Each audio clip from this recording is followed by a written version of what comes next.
What's going on, everybody, and welcome back to another episode of the Rutgers Rundown podcast, episode 16 for you here today.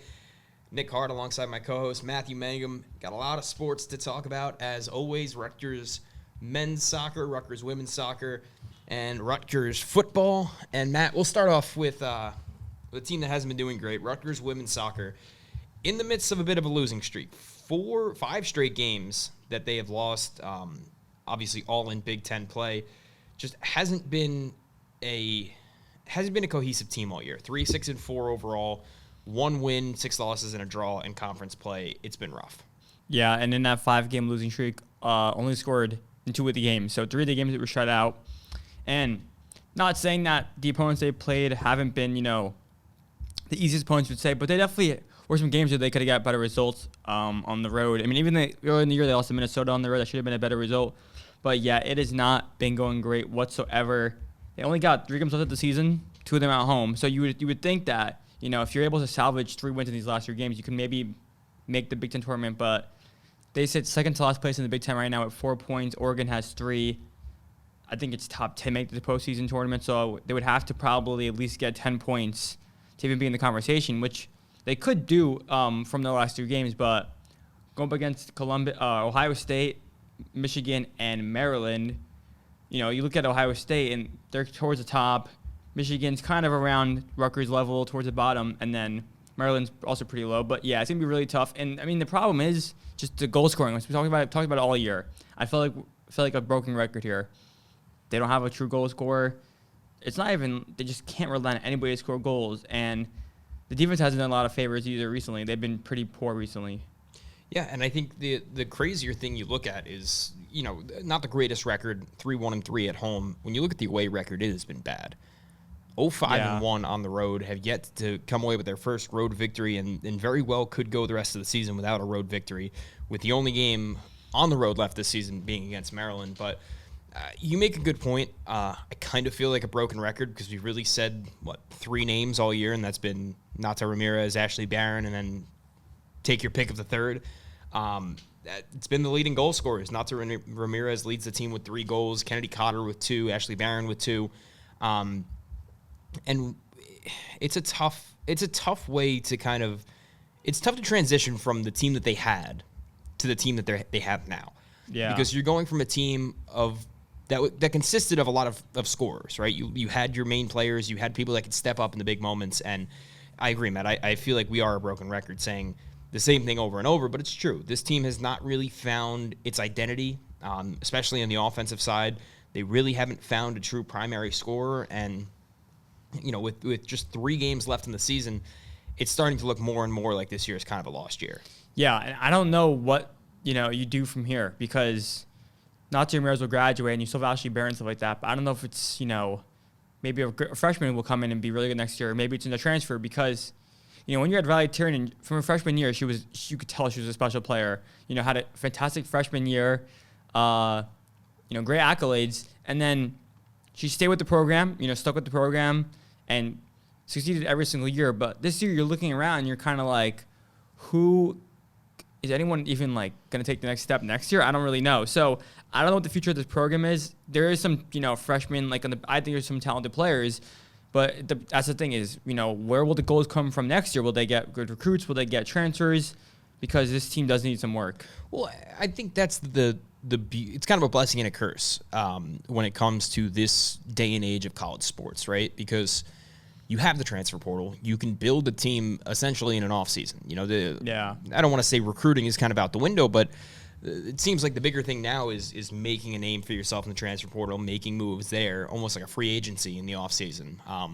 So for a team like Rutgers, that's kind of a blessing, because you say, all right, the season wasn't great, we can go out and we can get recruits.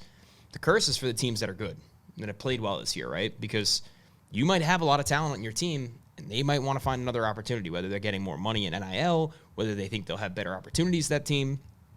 So if you're Rutgers, you're kind of in a good spot with where college sports is at, because of the way the transfer portal is. And maybe 2-3 years ago, Rutgers is on the other side of that saying, all right, we're not in a good spot. We're on the opposite end of the stick saying, hey, we have the talent. We just have to find a way to keep them here. Yeah, I think, head coach Mike O'Neill and the rest of the staff are good at recruiting. I wonder because this is the team that's, been consistently good for, I think 13 straight NCAA tournament appearances. That's not happening this year. They're not making the NCAA tournament unless they win the Big Ten tournament, which they have to make that too, which that's another task.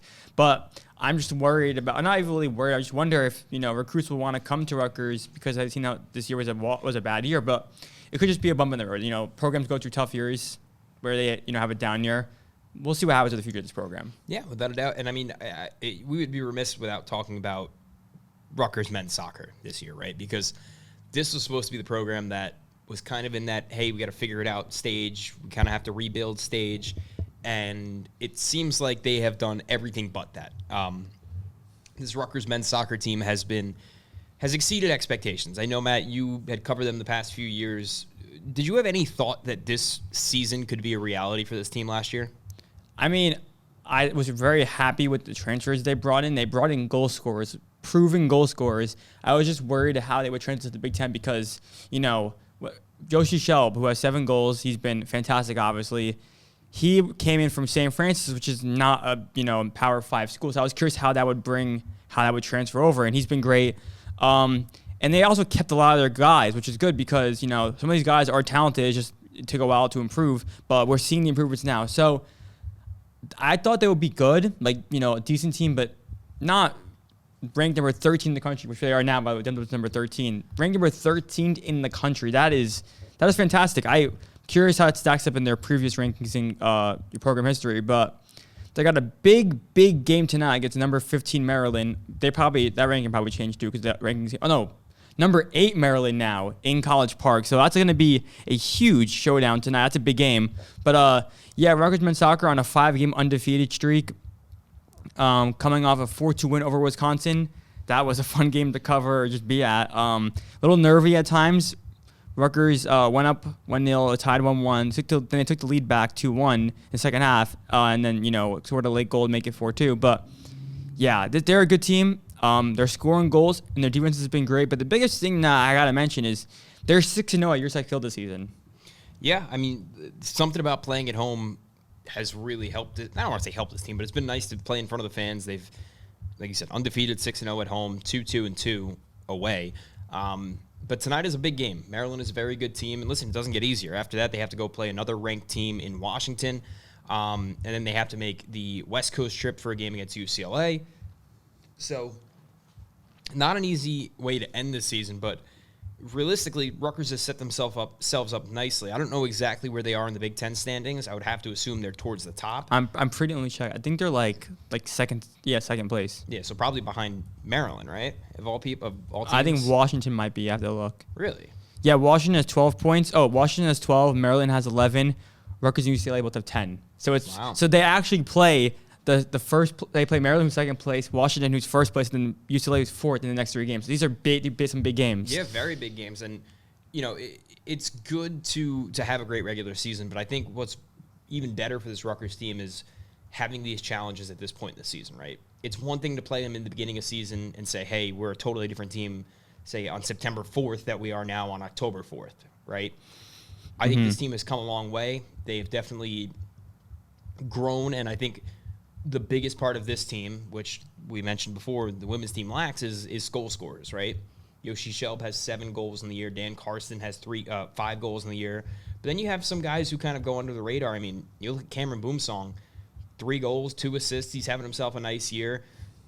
All around, this team is full of playmakers, and I think that's the biggest thing, and one of the reasons that they have had so much success this year. Yeah, and they got a good bench too. Someone like Timo Jansen, who I thought was gonna have a bigger role this year, is kind of more of a substitute guy. He's been good off the bench. Even someone like Josh Jerome, a freshman, he scored a great goal against Ohio State. You mentioned Cameron Boomsong. I gotta talk about that guy because listed as defender, plays more attacking, but he scored a great scissor kick against Wisconsin on Friday. It was a fantastic goal. It sucked because he scored the goal. They called it offside. And then I kind of took the juice away from the celebration, but then it got reviewed and the goal was called fair. I hate when that happens in soccer. When you score a goal and it's everyone's like, yes, what a freaking goal. And then it's call offside and slow down. But, you go back and you celebrate after. But he's been fantastic. So, yes, there are so many different players that are making contributions to this team. And then you have a good defense who's finally improved after 2 years of shakiness. And then Kieran Dalton, who's in his senior year, a great goalkeeper climbing up the Rutgers men's soccer, record book accolades. And this team, it's complete. It's a complete roster. Yeah, I think you make a great point. From the starters to the bench players, this team is very solid all around. Obviously, your goalkeeping has been excellent throughout the entire year. I don't think you'd expect much else, but a lot of big tests coming for the men's soccer team. We'll see what comes of that. Matt, before we get into football, I feel like we would be beside ourselves if we didn't mention some of the bigger news happening in Rutgers sports, and that is the launching of a new NIL initiative, fund, whatever you want to call it, announced yesterday, I believe, by Athletic Director Kelly Zinn, the RNIL initiative. So this is something that Kelly Zinn has been big on since she's gotten here. Obviously had experience with it at LSU, and now is trying to bring a new wave of NIL funding and some new NIL initiative to the banks. Yeah, I mean, I remember when we talked to her, Nick, and she was talking about NIL, and she said, we have plans for that. And, yeah, here it is. And I think it's good to see an AD finally kind of show, hey, NIL is important, and we're gonna do something to make sure we get money for that. Like, the past AD with Pat Hobbs, you didn't really have any of that at all. You kind of, it just seemed like the Rutgers staff, the coaches were kind of on their own for that. And now with Kelly Zinn, she's like, guys, this is important. I'm here for you. We're gonna get it set up. We're gonna get it taken care of. And obviously, we're not gonna see an impact, tomorrow or Saturday against Oregon for football. But take some time. But there's something. There's a plan in place. There's a structure in place, which is good because it's a start. And they should have been here, already. But regardless of that situation with Pat Hobbs and that whole situation, it's good that it's happening now, and it really just proves that Kelly Zinn was a great hire.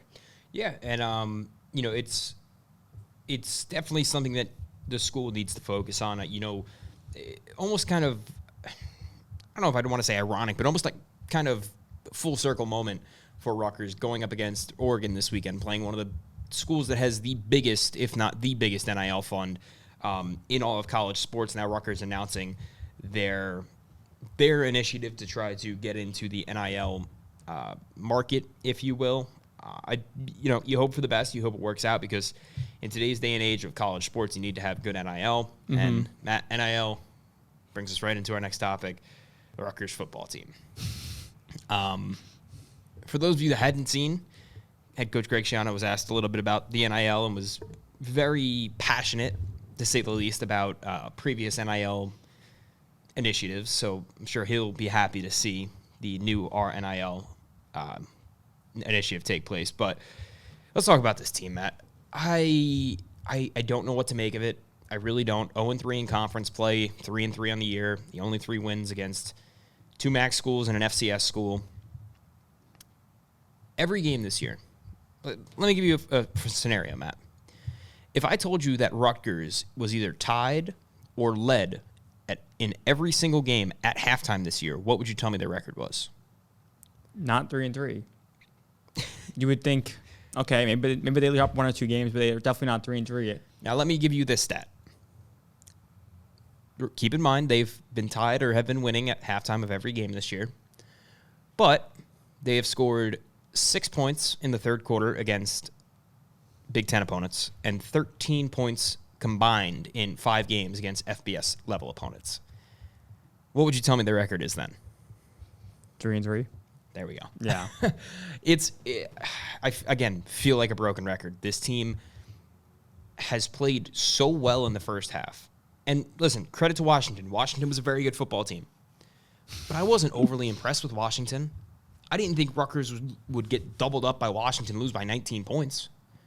I didn't think that honestly, I didn't think that Rutgers was going to play them as tough as they did in the first half, but they did, gave you some hope, and then it was the same story as Minnesota and the same story as Iowa. Yeah, I mean, you were there in attendance, so you saw it firsthand. Yeah, it's tough.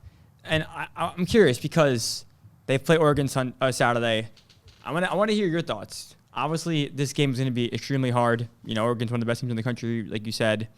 So it's basically a guaranteed loss. But what do you want to see from Rutgers on Saturday as someone who, not just someone, but with a game that's going to be this hard, what do you want to see from Rutgers that gives you some hope, I guess? Not hope, but like, just some like, okay, that wasn't bad. Just play 4 quarters.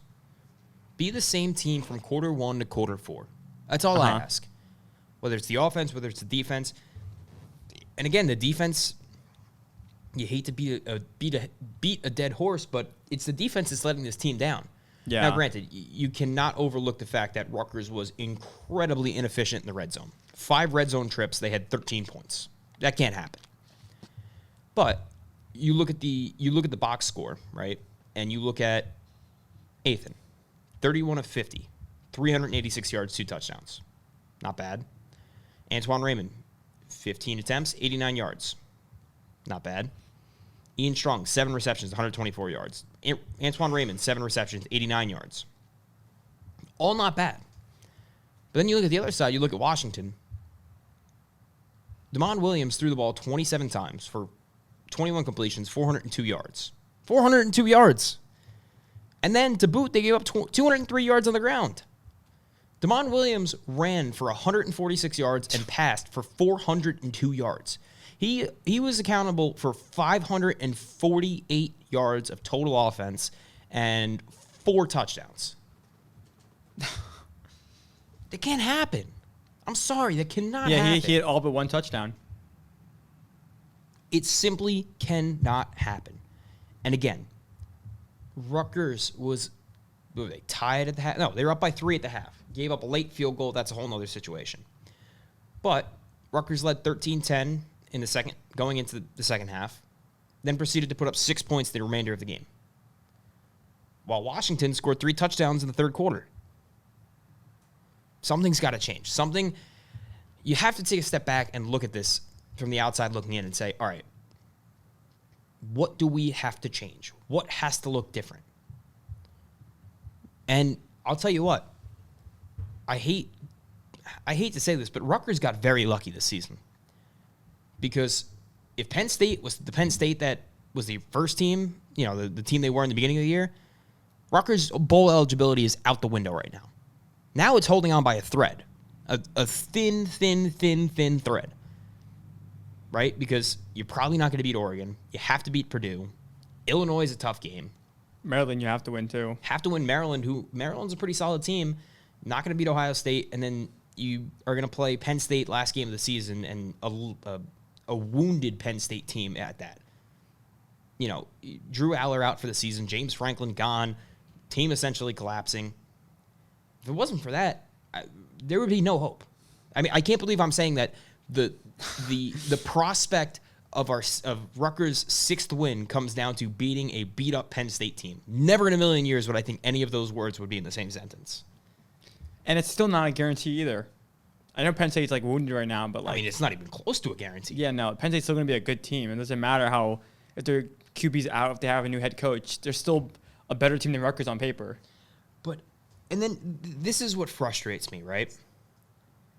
Rutgers has not beaten Penn State since they joined the Big Ten. They haven't beaten Ohio State. They've never played Oregon. And they are 3-6, I think, against Illinois. How can, in back-to-back weeks, a winless UCLA team and a god-awful Northwestern team knock off Penn State? But it seems like every single year, Rutgers can't get it done. Yeah. What will it take for Rutgers to be that upset team? What would it take for people to say, you know what? It's not likely, but maybe Rutgers could beat Oregon. Not, oh, hey, Rutgers is 15.5-point underdogs. That's not that bad. Thought it would be worse. Honestly, I saw that line. I said, wow, they're giving a lot of credit to Rutgers. Especially with the defense. I mean, it's so frustrating, and we've said it so many times, but it's such a good offensive team. It's such a bad defensive team, though.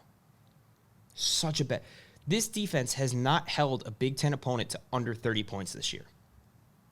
Yeah. Iowa scored 31, Iowa's usually on a great offense. Oh, 38, sorry. Yeah, Minnesota scored 31, Washington scored 38. Defense wins championships. This defense is giving up the damn near 35 points a game. It's not going to win you a game. Especially not when you haven't put up more than 30 points against a Big Ten opponent this year. I don't know. It's frustrating. And it's even more frustrating to watch because you could see glimpses of really great plays, right? The offense is really good. Ian Strong is really good. KJ Duff's really good. Antoine Raymond is having himself a year. Ethan is doing what he's doing. And then you get to the other side of the ball. And it's just, all right, can we just limit the damage? Maybe don't give up a touchdown every other drive. Rutgers did not make a stop in the second half. Pretty sure that with the exception of the final drive where Washington kneeled it out, they scored on every single one of their second half drives. Wow.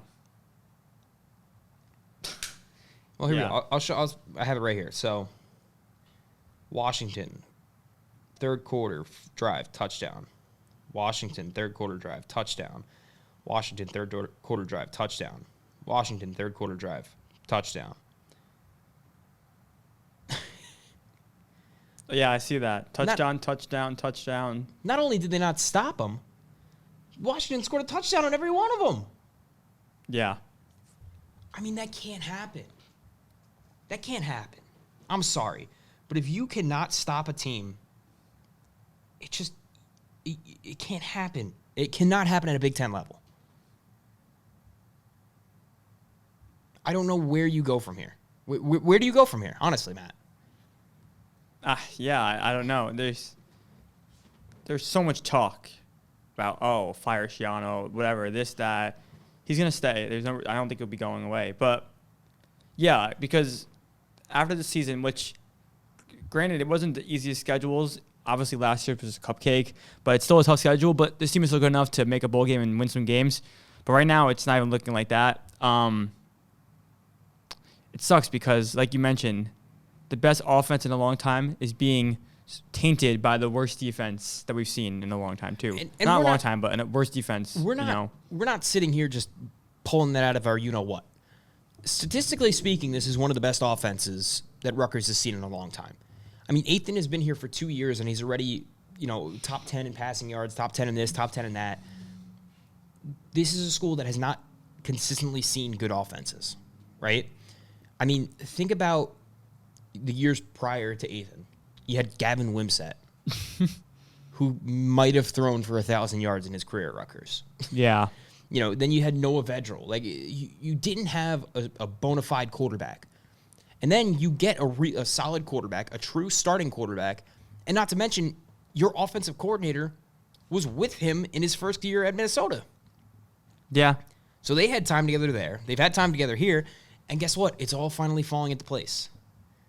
But the thing that's falling apart is arguably the more important aspect of the game, and that is the defense, which is very, very, very unlike a Greg Schiano coach team.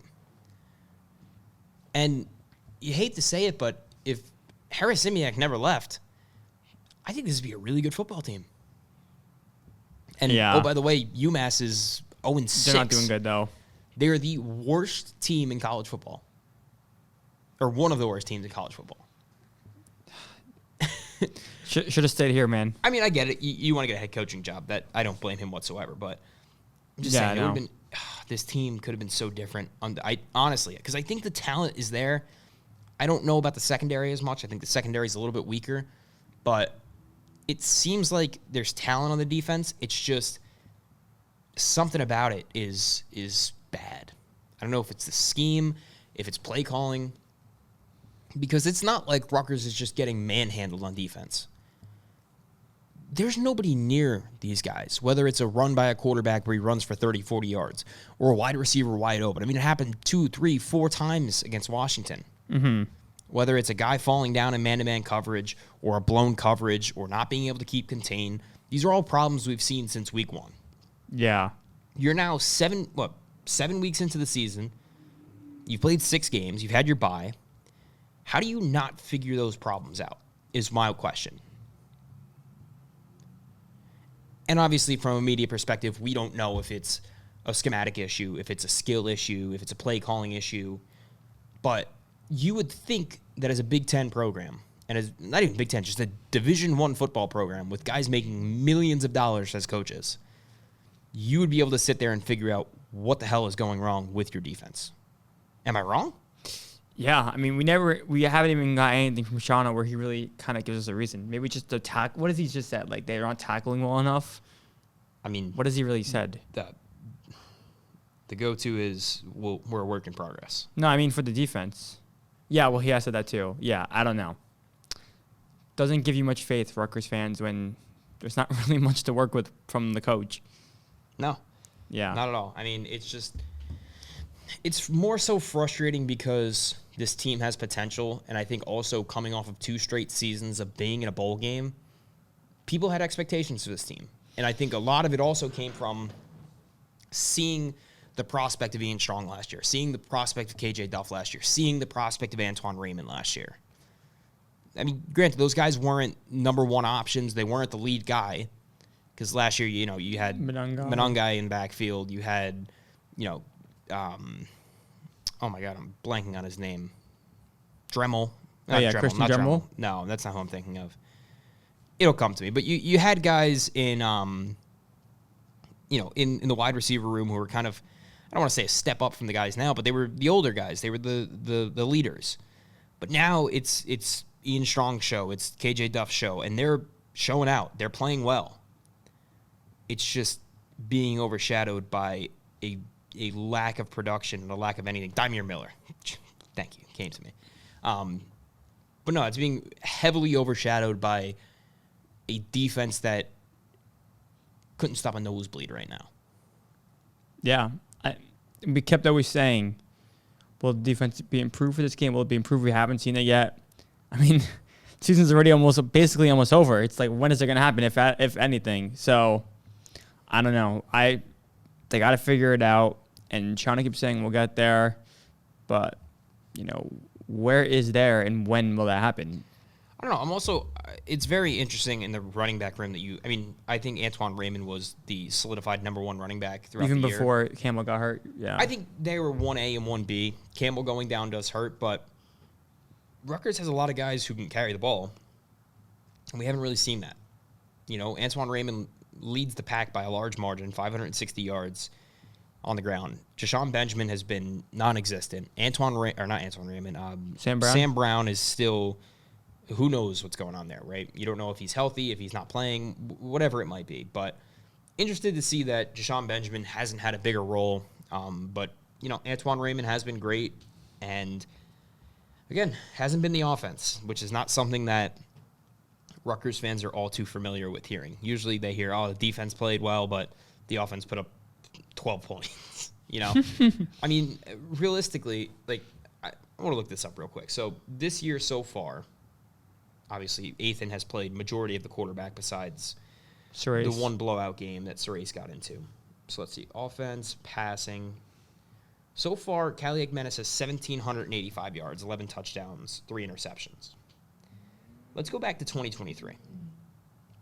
Let's see what those stats looked like in 2023. Because I'm genuinely curious. I want to see... With Gavin Wimsatt? With Gavin Wimsatt. See if this comes up. So, in a full season...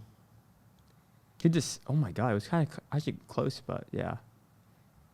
So Wimsatt threw, but think about this. This is in 13 games. Yeah. He threw for 1,735 yards, 9 touchdowns, and 8 interceptions in 13 games. We just read you pretty much the exact same stat line in 6. So half the games. Yeah. It's frustrating. It is, but...